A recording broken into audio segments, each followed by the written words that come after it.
नमस्कार, मैं हूं वंदना पांडे और आप देख रहे हैं के न्यूज इंडिया। बुलेटिन की शुरुआत करेंगे, उससे पहले हेडलाइंस।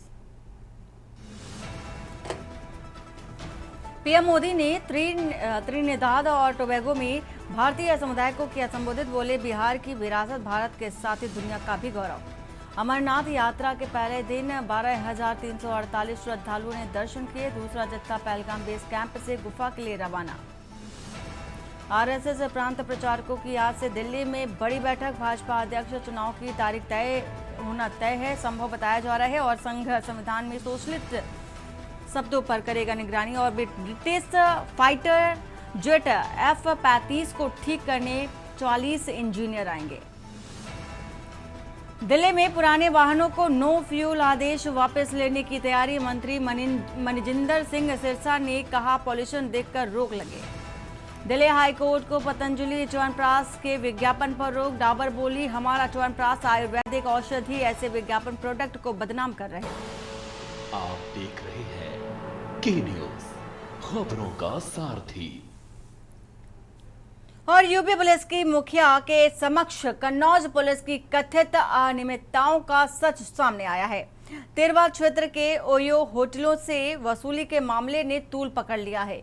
होटल संचालकों का आरोप है कि पुलिस के बिना पैसे दिए होटल चलाना नामुमकिन है और एक वायरल वीडियो होटल संचालक ने साफ तौर पर स्वीकार किया है कि वसूली का कारोबार चल रहा है और पुलिस के SHO को सभी होटलों की पूरी लिस्ट दी जाती है। और इस क्षेत्र में युवाओं और लड़कियों के गुमराह होने की घटनाएं भी सामने आई हैं। कुछ समय पहले ठटिया क्षेत्र में एक ओयो होटल में गैंगरेप की भयानक घटना हुई थी और जिसके बाद वसूली के दाम और बढ़ा दिए गए। तिरवा विधायक की शिकायत पर कई ओयो होटल बंद कर दिए गए और लेकिन अब फिर से पुलिस के साथ मिली भगत से होटल गुपचुप तरीके से संचालित हो रहे हैं। पत्रकारों पर हो रहे दबाव और हिंसा की खबरें भी हैं। अगर कोई इस मुद्दे को उजागर करता है तो मोबाइल छीन लिया जाता है, मारपीट की जाती है और थाने में बंद कर दिया जाता है। पुलिस की पत्रकार के साथ जाती करती है और क्या ये पुलिस प्रशासन पत्रकार की आवाज को दबाकर इसी तरह से मिली भगत करती रहेगी? यह मामला पुलिस प्रशासन की कार्य प्रणाली पर सवाल खड़ा करता है और त्वरित जांच की मांग भी करता है।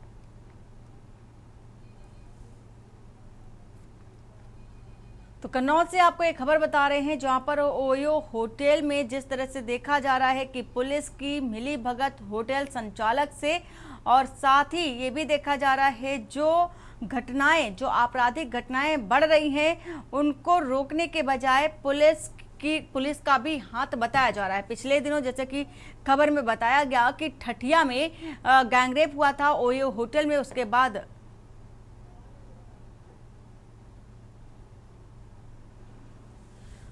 बाद ये देखा गया कि रोक भी लगा दी गई थी, लेकिन अब फिर से वही कारनामे देखे जा रहे हैं।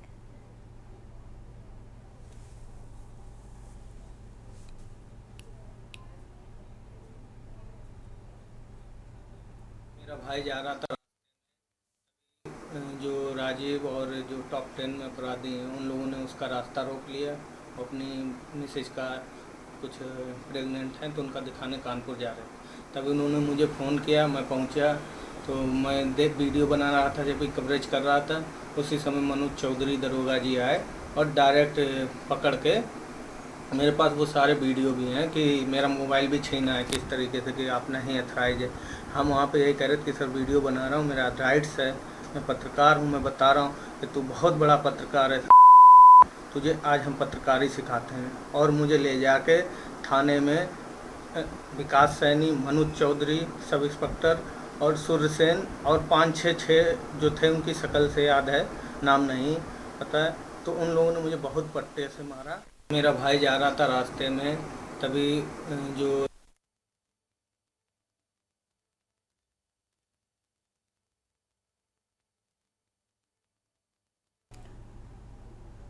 पत्रकारों पर दबाव भी बनाया गया, मारपीट की गई, साथ ही खबर दिखाने को लेकर के ये धमकी भी दी गई कि अगर ऐसी खबर प्रसारित की जाती है तो उन पर जो कार्रवाई है वो भी की जाएगी।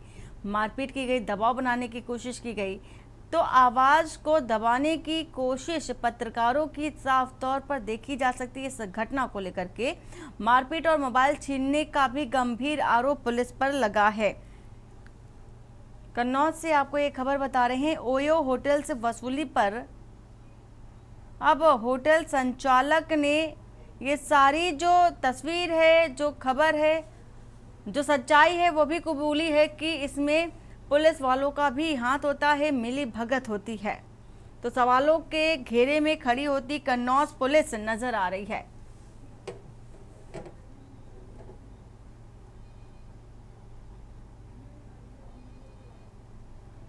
तो कन्नौज में ओयो होटल में चूंकि ये ओयो होटल की खबर आपको बता रहे हैं, वायरल वीडियो में होटल संचालक ने सारी ही बातों को कबूला है। वहीं पत्रकारों को धमकी दी गई कि अगर वो खबर दिखाते हैं तो उनके साथ मारपीट की जाएगी। एक पत्रकार के साथ कुछ ऐसा ही वाकया हुआ है और ये तस्वीर भी आपको दिखा रहे हैं। एक पत्रकार के साथ मारपीट की गई, उसका फोन छीना गया और ये तस्वीर, ये सारी ही तस्वीर गवाह है इस बात की कि खबर प्रसारित, खबर चलाने के दबाव भी बनाया गया। अमित मिश्रा इसी खबर पर है। अमित, पूरी जानकारी जो है शुरुआत से विस्तार से जानकारी दीजिए। बिल्कुल बता दें, ये जो अभी वीडियो वायरल हुआ है ये खटिया थाना क्षेत्र के ओयो होटल का बताया जा रहा है। और कुछ दिनों पहले एक तिरवा कोतवाली क्षेत्र में ओयो होटल में एक लड़के के साथ गैंगरेप की घटना आई थी, जिसके बाद स्थानीय विधायक कैलाश राजपूत ने कार्रवाई कराई थी और बहुत सारे ओयो होटलों को बंद भी कराया था। लेकिन कुछ दिन बीत जाने के बाद ये गुपचुप तरीके से फिर चालू हो गए हैं और एक स्टिंग में ये ओयो संचालक खुद ही पोल खोल रहा है कि किस तरह से सांठगांठ चलती है पुलिस महकमे से और कैसे पैसे दिए जाते हैं और कैसे ये लोग चलाते हैं। तो उसके बाद ये एक तस्वीर तो ये देखती है कि किस तरह से ये बंद होने के बाद ओयो संचालक अपना कारोबार फिर चालू कर लेते हैं कहीं ना कहीं संरक्षण में। और दूसरी तरफ एक तरफ सामने आती है जहां पर एक स्थानीय पत्रकार जो यहाँ पर पत्रकारिता करता है, जो अपराधियों की खबर दिखाता है, और उसके बाद जब वो खबर दिखाने के लिए जब वो अपना कैमरा चला रहा होता है तो एक पुलिसकर्मी जो वहां पर जो चौकी इंचार्ज है मनोज चौधरी, वो उसका मोबाइल छीन लेते हैं और वो पत्रकार खुद बोल भी रहा है कि मेरा राइट है, मैं कवरेज कर सकता हूं। तो मनोज चौधरी बोल रहे हैं नहीं, आपका कोई राइट नहीं बनता है, आप कोई कवरेज नहीं कर सकते, और उसका मोबाइल छीन लेते हैं। यही नहीं, पत्रकार ने यह भी आरोप लगाया है उसके बाद मनोज चौधरी उसको थाने भी ले जाते हैं, उसके ऊपर कार्रवाई भी करते हैं और उसकी पिटाई भी करते हैं। देर रात जब पत्रकार छूटता है, वो आता है तो वो अपनी पूरी आप बीती बताता है कि उसके साथ क्या हुआ है। उसके शरीर पे चोटों के निशान भी थे, तो तमाम तरीके की चीजें थी। कहीं ना कहीं पत्रकारों के साथ इस तरह का सुलूक, एक ये जो मित्र पुलिस का चेहरा है, ये अपने आप में यूपी पुलिस की साख पे भी सवाल उठाता है, क्योंकि लगातार कहा जाता है कि पत्रकारों से अच्छा व्यवहार करा जाए। यूपी के मुखिया भी बोलते हैं। बिल्कुल अमित, जिस तरह से ये पत्रकारों को लेकर के आए दिन ऐसी घटनाएं सामने आती रहती हैं, और सबसे विशेष तौर पर बात तो ये है कि ये जहां पर पुलिस को एक्शन लेना चाहिए था वहां पर पुलिस की सांठगांठ निकल कर आ रही है सामने।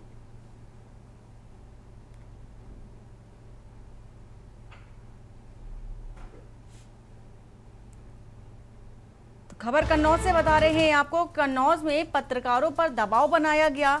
पत्रकार जो कवर कर रहा था एक खबर को, ओयो होटल में जिस तरह से चल रही थी, तो ऐसे में संचालक की जो सांठगांठ थी पुलिस के साथ, वो मिली भगत देखी गई। अमित, जिस तरह से देखा जा रहा है कि पत्रकारों के साथ बदसलूकी की जो घटनाएं निरंतर सामने आ रही हैं इस समय, लेकिन सूबे के मुखिया ने पहले ही हिदायत दे रखी है, निर्देश दे रखे हैं कि पत्रकारों के साथ ऐसी कोई बदसलूकी न की जाए। ऐसे में डर का माहौल पुलिस महकमे में किसी भी तरह की जो निर्देशों का पालन करना चाहिए वो भी होता नजर नहीं आ रहा है।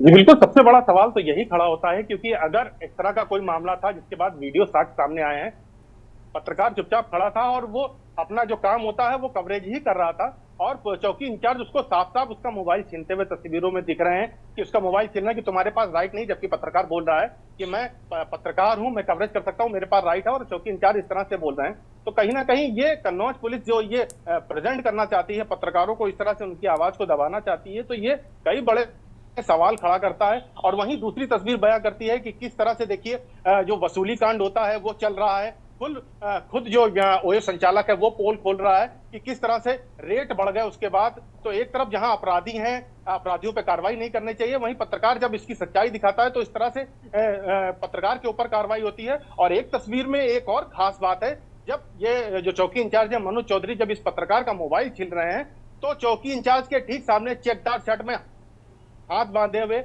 एक व्यक्ति खड़ा हुआ है। वो थाने स्तर पर टॉप 10 जो हिस्ट्री शीटर हैं, जो अपराधी हैं उनमें शामिल है। ये उसको ना पकड़कर, उसकी तरफ ना ध्यान देकर, पत्रकार जो कैमरा चला रहा है, जो वीडियो बना रहा है, जो कवरेज कर रहा है, कहीं ना कहीं वो पुलिस की मदद भी कर रहा है, क्योंकि वो तस्वीरें दिखाएगा जिससे पुलिस को भी मदद मिल सकती थी।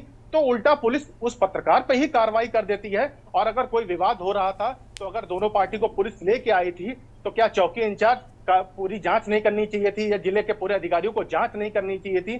सीधे पत्रकार की पिटाई करना ये कितना सही है, ये भी बहुत बड़े बड़े सवाल खड़े करता है। जी बिल्कुल अमित, खाकी की आड़ में अपराध को शरण देना ये एक वैसे में भी अपराध की श्रेणी में आता है, लेकिन जिस तरह से दो घटनाएं ऐसी जिस पर पुलिस को एक्शन लेना चाहिए, पुलिस खुद ही उनका जो अपराधी के लोग हैं, जो अपराध से जुड़े हुए लोग हैं, उनका साथ देती नजर आई। ऐसे में अगर होटल संचालक की बात करें तो कार्रवाई को लेकर के अभी क्या कुछ देखा जा रहा है?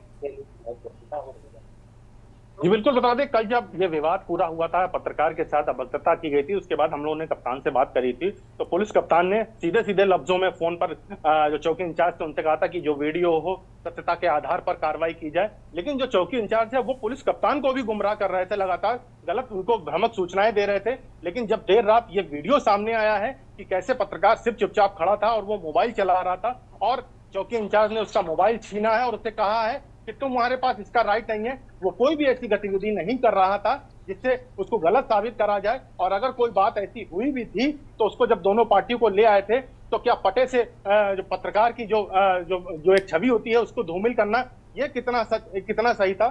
यही हमारे साथ बात करने के लिए यही जिले के कुछ वरिष्ठ पत्रकार भी हैं, हम उनसे भी बात करते हैं। ब्रजेश चतुर्वेदी जी हैं, काफी वरिष्ठ हैं यहाँ के पत्रकार और काफी बड़े बड़े संस्थानों में रहे। सर, आपने पूरा मामला देखा और इस तरह से कार्रवाई हुई है, क्या लगता है अब आपको, आपके पॉइंट ऑफ व्यू से आप क्या कहना चाहें? मेरी समझ से अभी तक इस देश में ऐसा कोई कानून नहीं बना है जिसमें यूपी पुलिस को यह अधिकार दिया गया हो किसी रिपोर्टर से उसकी अथॉरिटी मांगे या अथॉरिटी चेक करे। अगर कोई संदिग्ध गतिविधि समझ में आ भी रही थी तो उसको ले जाके अपने उच्चाधिकारियों को संसूचित करना चाहिए था और उसके बाद जो अकॉर्डिंग टू दी गाइडलाइंस, ऐसा नहीं है, प्रेस काउंसिल ऑफ इंडिया भी डिफंग नहीं हुई है और जो प्रेस की डेफिनेशन है उसके हिसाब से अगर पत्रकार अपने मानक के अनुरूप काम कर रहा था तो उसको काम करने देना चाहिए था। ये कई बार डीजीपी एसओपी जारी कर चुके हैं, कई बार गृह मंत्रालय ने एसओपी जारी की है, मुख्यमंत्री अपनी प्रेस कॉन्फ्रेंस में कह चुके हैं।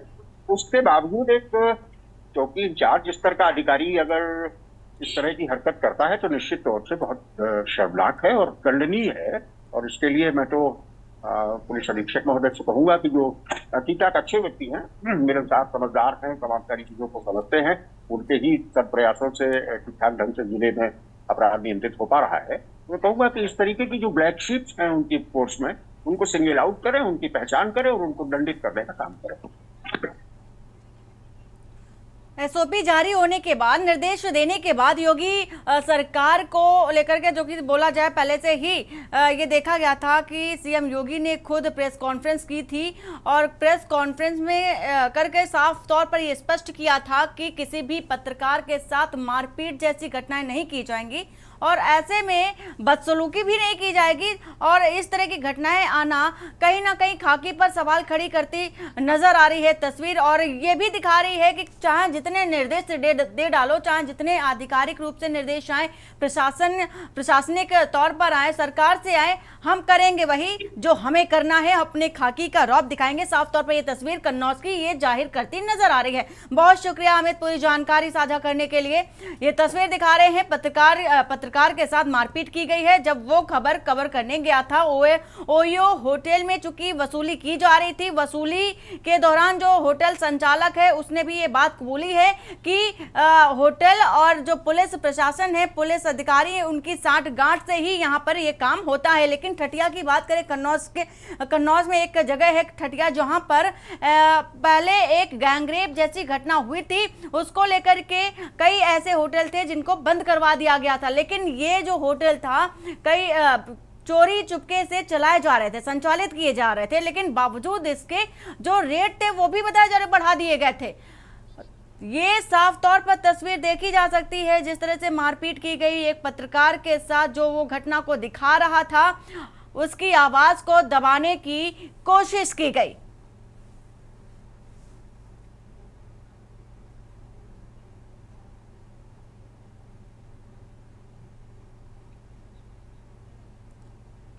राजधानी लखनऊ चलते हैं, जहां पर आम महोत्सव चल रहा है और सीएम योगी आदित्यनाथ भी पहुंचे हैं। तस्वीर आपको दिखा देते हैं आम महोत्सव की, और यहां पर कई किस्म के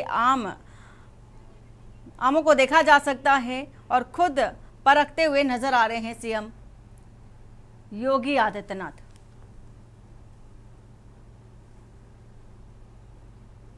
राजधानी लखनऊ में आम महोत्सव और आमों के जो जितने भी किस्म होते हैं उन सारे ही किस्मों को एक साथ देखा जा सकता है, परखते हुए नजर आ रहे हैं सूबे के मुख्यमंत्री योगी आदित्यनाथ। उनके साथ तमाम वरिष्ठ जन भी देखे जा सकते हैं।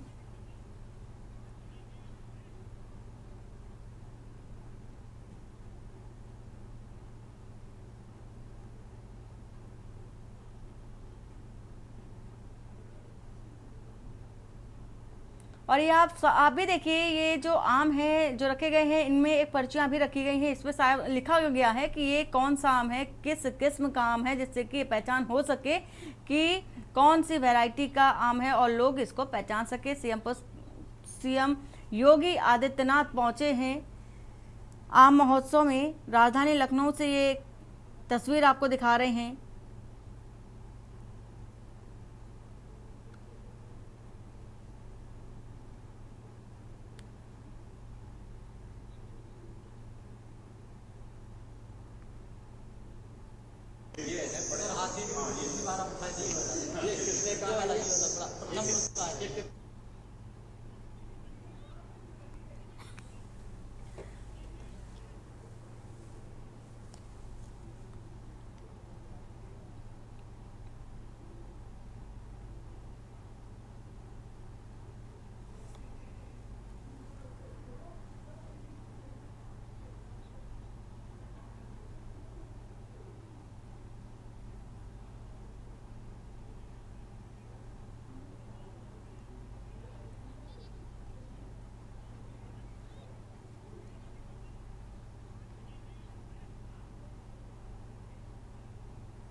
तो राजधानी लखनऊ से ये तस्वीर आपको दिखा रहे हैं। इस वक्त सीएम योगी आदित्यनाथ आम महोत्सव में पहुंचे हुए हैं और आम के किस्मों को परख रहे हैं। बाकायदे एक पर्ची भी सभी आमों में लगाई गई है, जिससे कि ये पहचान हो सके ये कौन से किस्म का आम है।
तो तरह तरह के किस्मों के आम देखे जा सकते हैं यहाँ पर, और ऐसे आम शायद ही आपने देखा हो।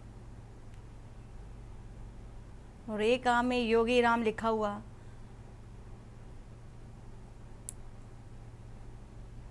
तो कई तरह के आमों के किस्मों को यहाँ पर लगाया गया है।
तो कहीं पर योगी राम मैंगो और कहीं पर मोदी मैंगो नाम से पर्चियां भी चिपकाई गई हैं। तस्वीरों में आप साफ तौर पर देख सकते हैं तरह तरह के आमों को, और वैरायटी एक साथ कई वैरायटी आप देख सकते हैं आम महोत्सव में।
और वक्त हो चला एक छोटे से ब्रेक का। ब्रेक के बाद जल्द हाजिर होते हैं।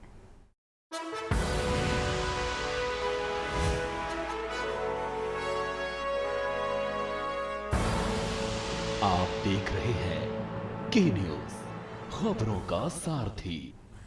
ब्रेक के बाद आपका स्वागत है। औरैया से है खबर, जहां पर के न्यूज की खबर पर एसपी ने त्वरित कार्रवाई की है। थाना अयाना क्षेत्र के सेंगनपुर में दरोगा की दबंगई देखी गई। दरोगा अवनीश कुमार को एसपी ने सस्पेंड किया है। दोस्तों संग खाना खा रहे युवक को मारा थप्पड़ और चौकी इंचार्ज की हरकत सीसीटीवी में कैद हुई है। एसपी अभिजीत आर शंकर का सख्त रवैया, मामले के वायरल होते ही उठाया गया सख्त कदम। आम नागरिक के साथ बदसलूकी पर पुलिस की किरकिरी भी देखी जा रही है।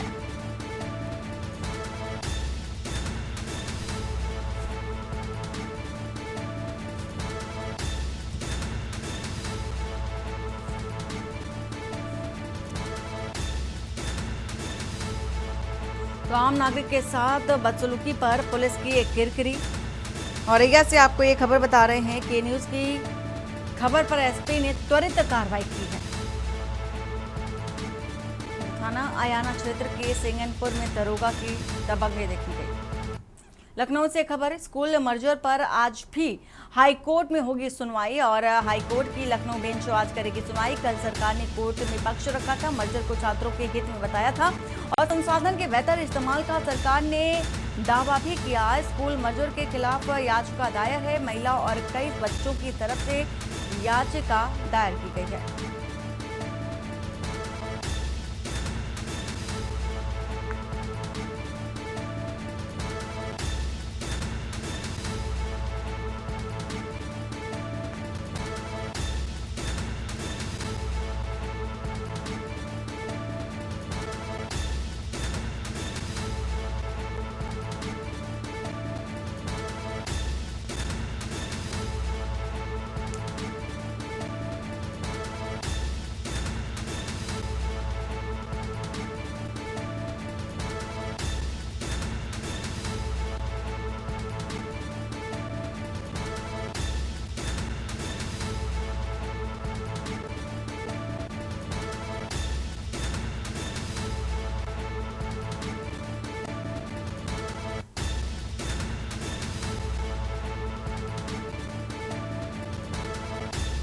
शिवा शर्मा इसी खबर में हमारे साथ है। शिवा, स्कूल मर्जर को लेकर के विरोध प्रदर्शन देखे जा रहे हैं और आज भी सुनवाई होनी है।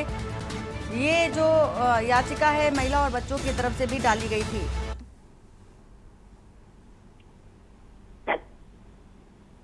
शिवा, आवाज पहुंच रही है आपको? जी, तो आज सुनवाई भी होनी है स्कूल मर्जर को लेकर के, क्या जानकारी है? देखिए, प्राइमरी स्कूल के मर्जर के खिलाफ हाईकोर्ट में एक याचिका दाखिल हुई थी, जिसमें एक सीतापुर की महिला और कुछ 52 बच्चे इसमें शामिल थे। और ये कहा गया था कि जो स्कूल मर्जर की जो प्रक्रिया है वो बिना तैयारी की गई है। और इस पूरे मामले को लेकर के कल जब सरकार के तरफ से हाईकोर्ट में अपना पक्ष रखा गया तो ये कहा गया कि मर्जर में सारी प्रक्रिया अपना ली गई थी, लेकिन कोर्ट ने कहा कि तैयारियां शायद पूरी नहीं दी गई। मर्जर से पहले कोई सर्वे हुआ तो उसकी रिपोर्ट सरकार पेश करे और सरकार की ओर से बहस पूरी होने की तैयारी तक पक्ष रखा जाएगा। और आज हाईकोर्ट की लखनऊ बेंच के जो सिंगल बेंच है उस पूरे मामले में सुनवाई करेगी और सरकार अपना पक्ष रखेगी। अब ये देखना होगा कि सरकार के लिए एक सबसे बड़ी चुनौती ये है, क्योंकि कोर्ट ने ये मांगा है कि क्या पहले स्कूलों का सर्वे कराया गया, पहले बच्चों को लेकर के कोई सर्वे कराया गया, या सरकार ने एकदम से स्कूल मर्जर की प्रक्रिया अपनाई और उसको इम्प्लीमेंट कर दिया। तो आज हाईकोर्ट के अंदर उत्तर प्रदेश सरकार के लिए बहुत अहम दिन होगा कि सरकार अपने पक्ष में हाईकोर्ट के सामने क्या कुछ दलीलें रखती है। बहुत शुक्रिया पूरी जानकारी देने के लिए शिवा। खबर बता रहे हैं लखनऊ से। रायपुर से खबर, छत्तीसगढ़ में मानसून ने रफ्तार पकड़ ली है। प्रदेश के अधिकांश हिस्सों में भारी बारिश और मौसम विभाग ने प्रदेश के कुछ जिलों में 24 घंटों में भारी बारिश और बाढ़ की संभावना व्यक्त की है। कोरिया, सूरजपुर और बिलासपुर में रेड अलर्ट जारी किया गया है। रायपुर से आपको ये खबर बता रहे हैं, छत्तीसगढ़ के रायपुर से खबर, 24 घंटे भारी बारिश और बाढ़ की संभावना व्यक्त की गई है मौसम विभाग की ओर से।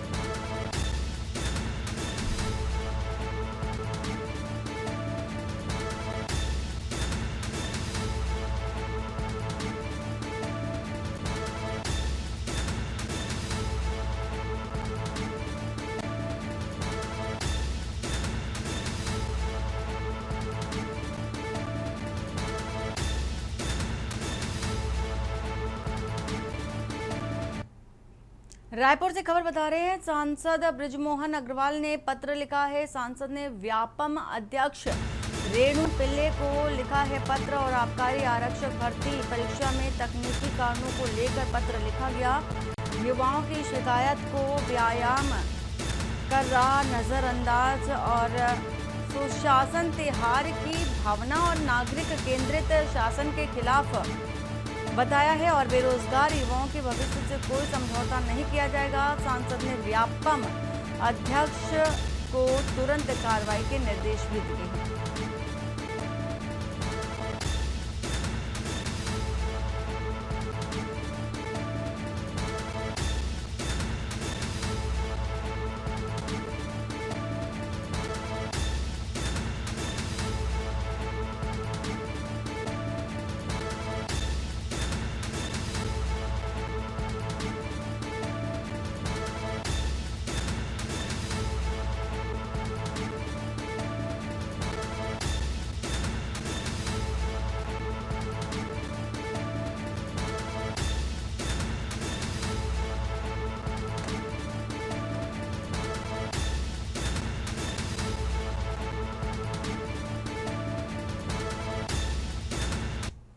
दुर्ग में नया शिक्षण सत्र शुरू हो चुका है, लेकिन सरकारी स्कूलों में अब तक बच्चों के लिए किताबें नहीं पहुंची हैं, जिससे छात्रों की पढ़ाई प्रभावित हो रही है। और इस मुद्दे को लेकर के कांग्रेस नेता प्रतिपक्ष संजय कोयले, पूर्व महापौर धीरज बाकलीवाल और अन्य पदाधिकारी गुरुवार को जिला शिक्षा अधिकारी कार्यालय पहुंचे और उन्होंने शिक्षा अधिकारी अरविंद मिश्रा से मुलाकात कर नाराजगी जताई और भाजपा सरकार पर लापरवाही का आरोप लगाया। कांग्रेस नेताओं ने कहा कि एक ओर जहां प्राइवेट स्कूल मनमानी कर रहा है तो दूसरी ओर सरकारी स्कूलों में बच्चों को जरूरी सुविधाएं नहीं मिल पा रही हैं। पूर्व महापौर ने आरोप लगाया है कि सरकार प्राइवेट स्कूलों को संरक्षण दे रही है और सरकारी शिक्षा व्यवस्था को नजरअंदाज भी किया जा रहा है।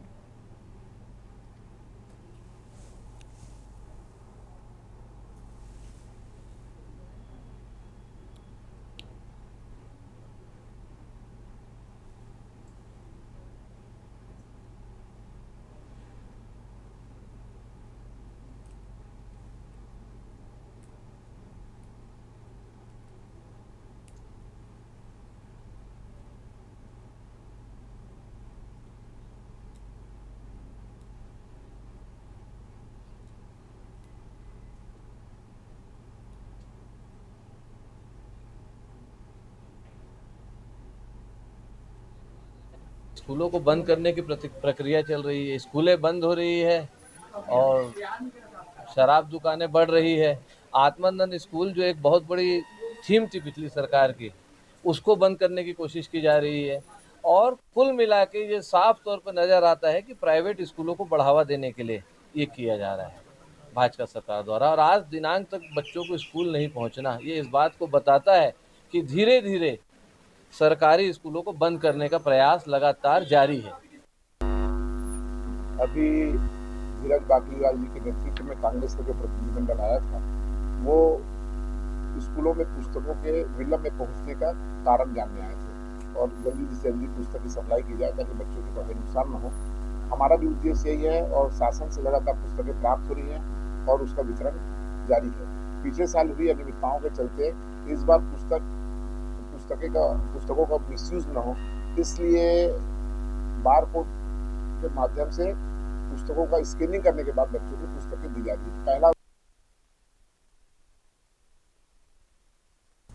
और खबर छत्तीसगढ़ के भिलाई से है। जनता लगातार बिजली वृद्धि की दर और अघोषित बिजली कटौती की मार झेल रहा है और जिसके चलते गुरुवार को बड़ी संख्या में आम आदमी पार्टी के प्रदेश अध्यक्ष गोपाल साहू के नेतृत्व में दुर्ग संभाग प्रभारी संजीत विश्वकर्मा, देविंदर सिंह भाटिया, दुर्ग लोकसभा अध्यक्ष गीतेश्वरी बघेल सहित अन्य ने जुलाई से बिजली दर में वृद्धि की और असमय हो रही अघोषित कटौती और स्मार्ट मीटर की खामी पर राज्यव्यापी बिजली कार्यालय का विशाल घेराव कर मुख्यमंत्री के नाम ज्ञापन सौंपा और इस दौरान छत्तीसगढ़ के भाजपा सरकार पर निशाना साधते हुए कहा कि प्रदेश सरकार आम जनता की परेशानी को नजरअंदाज कर रही है, जबकि सरकार के इन फैसलों और गैर जिम्मेदाराना रवैये से छत्तीसगढ़ की जनता त्रस्त हो गई है।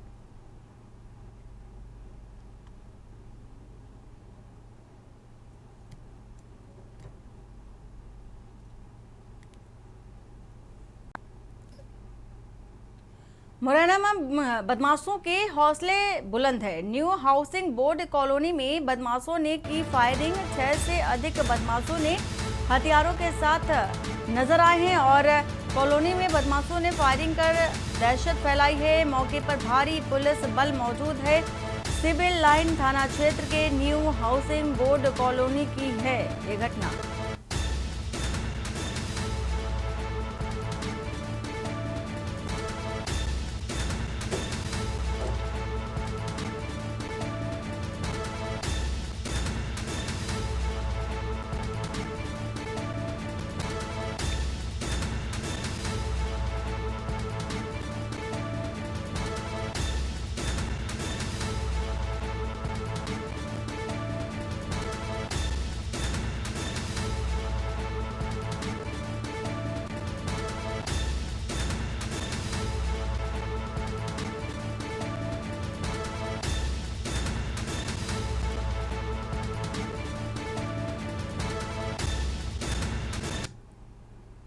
डिंडौरी जिले में लगातार हो रही मूसलाधार बारिश ने जनजीवन पूरी तरह से अस्त व्यस्त कर रखा है।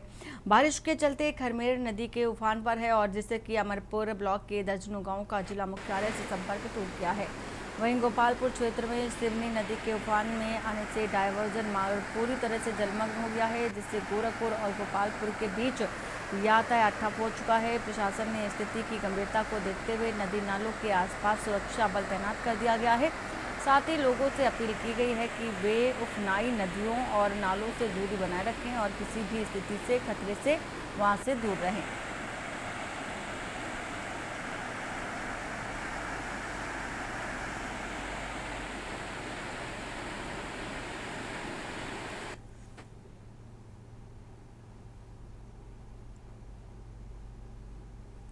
और मंडला जिले में लगातार हो रही भारी बारिश से हालात बिगड़ चुके हैं। चारों ओर पानी ही पानी नजर आ रहा है और निचले स्थल पर इलाकों को देखा जाए तो पानी घुसने से जनजीवन पूरी तरह से अस्त व्यस्त हो गया है। बिछिया थाना क्षेत्र के मेडा ताल और भवान गांव में नाली का पानी घरों में घुस गया है। एनडीआरएफ और पुलिस टीम लगातार रेस्क्यू अभियान चला रही है और लोगों को सुरक्षित स्थानों पर पहुंचाया जा रहा है। चर्रा टोला में एक 40 वर्षीय युवक के तेज बहाव में बहने की सूचना है, जिसकी तलाश में बचाव दल जुटा हुआ है। वहीं बिछिया घुघरी मार्ग बंद हो गया है और लपटी गांव बुधनवारा में पुल पर से नाली का पानी बह रहा है और अंजनिया, रामनगर, बमनी, बंजर और हृदय नगर जैसे कई गांव का संपर्क कट गया है।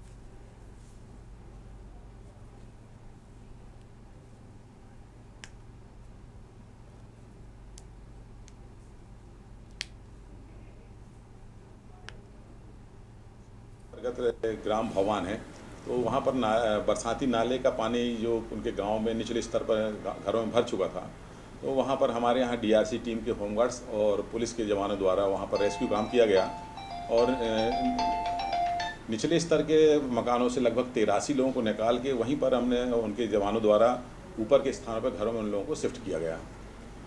और बारिश अभी हो ही रही है और वर्तमान में आज जैसे पिछले 24 घंटे में सुबह 8 बजे तक के लगभग 27 मिलीमीटर अपने मंडला में बारिश हुई और आज सुबह 8:30 बजे तक के इस मानसून में लगभग 499.8 मिलीमीटर बारिश हो चुकी है।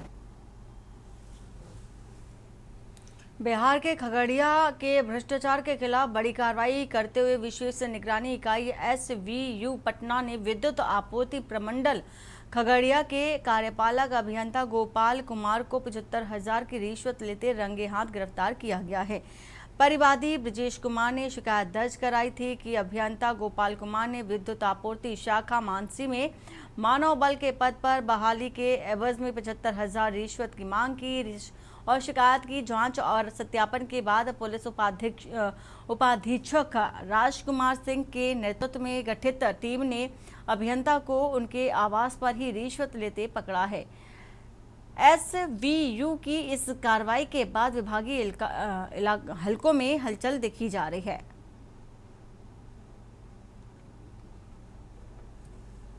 पटना में कार्यालय में जाकर इनसे मानव बल की बहाली कोई निकली थी, उसमें बहाली के लिए इनसे जो खगड़िया के बिजली विभाग के एग्जीक्यूटिव इंजीनियर हैं श्री गोपाल प्रसाद, वो 1 लाख रुपये की मांग कर रहे हैं घूस का। वही रिश्वत के रूप में उनको बाध्य कर रहे थे 1 लाख रुपये देने के लिए। कुछ पैसे इन्होंने पहले शायद 10,000 या और कुछ दिया था। सत्यापन जब कराया गया SVU के द्वारा तो जो शिकायतकर्ता थे उनकी बातें लगभग सही पाई गई। उसके बाद आज टीम का गठन हुआ, रेडिंग टीम का, और आज जो तय था, जो गोपाल प्रसाद ने ब्रजेश कुमार से 75,000 रुपया देने की बात कही थी और शाम में 75,000 रुपया पहुंचाने की बात थी। उसी सिलसिले में हम लोगों ने ट्रैप बिछाया टीम का गठन करके और गोपाल प्रसाद को उनके जो भाड़े का आवास था उसमें 75,000 रुपया लेते हुए रंगे हाथ पैसे के साथ गिरफ्तार किया गया। और बुलेटिन में फिलहाल इतना ही। बाकी की खबरों के लिए बने रहिए आपके न्यूज़ इंडिया के साथ। नमस्कार।